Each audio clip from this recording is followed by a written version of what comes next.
Hi friends, எல்லாருக்கும் வணக்கம். Advance happy Vinayagar Chaturthi. இந்த வாரம் ஃபுல்லாக Vinayagar Chaturthi special recipe video போட்டுட்டு இருக்கோம்.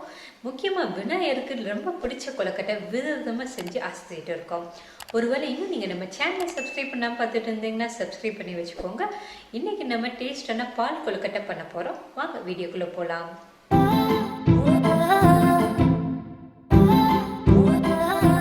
பால் கொழுக்கட்டை பண்ணுறதுக்கு நான் 1 கப் பச்சரிசி மாவு எடுத்திருக்கேன். உங்கள்கிட்ட இடியப்ப மாவு, கொழுக்கட்டை மாவு எந்த மாவு இருக்கோ எடுத்துக்கோங்க. கொழுக்கட்டை மாவு பிசைறதுக்கு தண்ணி சுட வச்சிடலாம். 1 கப் அரிசி மாவுக்கு 1 கப் தண்ணி வச்சுருக்கேன். அரிசி மாவில் கொஞ்சமாக உப்பு போட்டுடலாம். நம்ம சுட வச்ச தண்ணியை மாவில் கொஞ்சம் கொஞ்சமாக ஊற்றி கிளறி விட்டுக்கோங்க.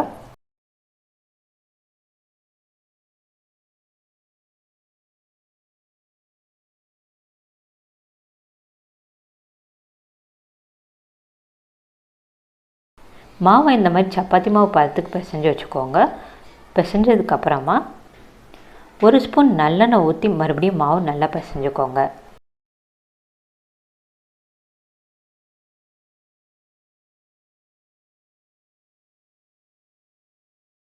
மாவு ரெடி ஆயிடுச்சு. கொழுக்கட்டை பிடிச்சிடலாம். கொஞ்சமாக மாவு எடுத்து குட்டி குட்டி பால்ஸாக உருட்டிக்கோங்க.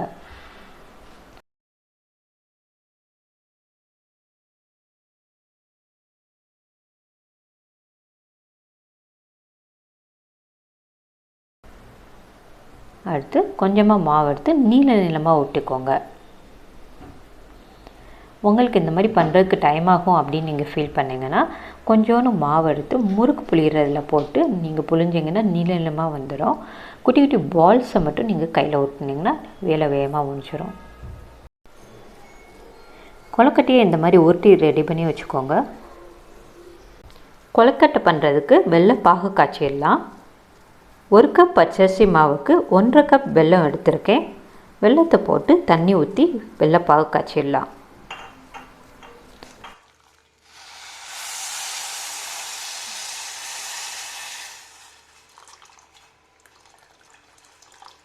வெல்லம் கரையிற வரைக்கும் காய்ச்சினா போதும், வேறு பதம் எதுவும் கிடையாது.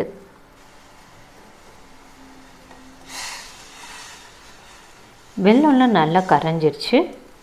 வெள்ளைப்பாகு ரெடி ஆயிடுச்சு. ஸ்டவ் ஆஃப் பண்ணிடலாம். நம்ம காய்ச்சின வெள்ளைப்பாகை ஒரு வடிகட்டியை வச்சு வடிகட்டிடலாம். வடிகட்டும் போது மண், தூசி எது இருந்தாலும் ஃபில்டராகி வந்துடும். கொழுக்கட்டை ரெடி பண்ணுறதுக்கு அடுப்பில் ஒரு கிண்ணம் வச்சுட்டு நான் 1/2 லிட்டர் பால் எடுத்து வச்சுருக்கேன். அதை ஊற்றிடலாம். பால் கூட தண்ணியும் கொஞ்சம் சேர்த்து ஊற்றிக்கோங்க. தண்ணி ஊற்றிட்டு பாலை நல்லா காய்ச்சிக்கோங்க. பால் நல்லா காய்ஞ்சி பொங்கி வருது. அடுப்பை சிம்மில் வச்சு கொதிக்க வச்சிடலாம். பால் நல்லா கொதித்ததுக்கப்புறமா நம்ம உருட்டி வச்சுருக்க கொழுக்கட்டையை போட்டு வேக வச்சிடலாம். அடுப்பை சிம்மில் வச்சு 10 நிமிஷம் வேக வச்சிங்கன்னா சரியாக வரும்.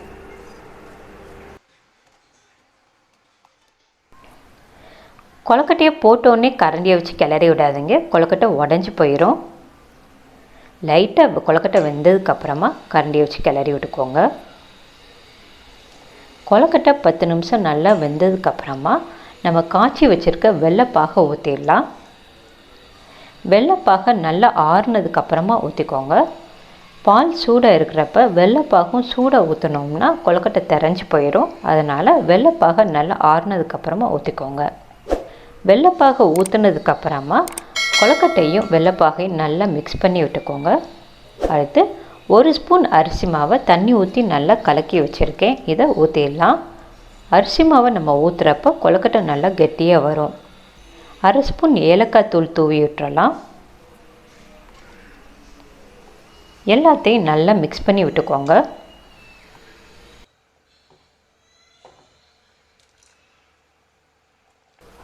பால் கொழுக்கட்டை சூப்பராக ரெடி ஆகிட்டு இருக்குது. நான் 1/2 கப் தேங்காய் பால் எடுத்து வச்சுருக்கேன். அதை ஊற்றிடலாம். தேங்காய் பாலை ஊற்றிட்டு எல்லா பக்கமும் நல்லா கிளறி விட்டுறலாம்.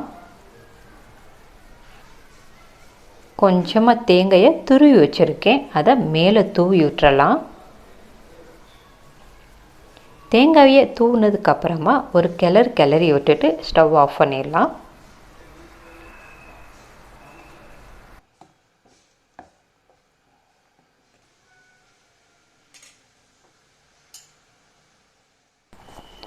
டேஸ்டான பால் கொழுக்கட்டை ரெடி ஆயிடுச்சு. நீங்களும் இந்த விநாயகர் சதுர்த்திக்கு பால் கொழுக்கட்டை செஞ்சு செலிப்ரேட் பண்ணுங்கள். உங்கள் எக்ஸ்பீரியன்ஸை கமெண்ட்டில் சொல்லுங்கள். உங்களுக்கும் உங்கள் குடும்பத்தினருக்கும் விநாயகர் சதுர்த்தி நல்வாழ்த்துக்கள். தேங்க்ஸ் ஃபார் வாட்சிங்.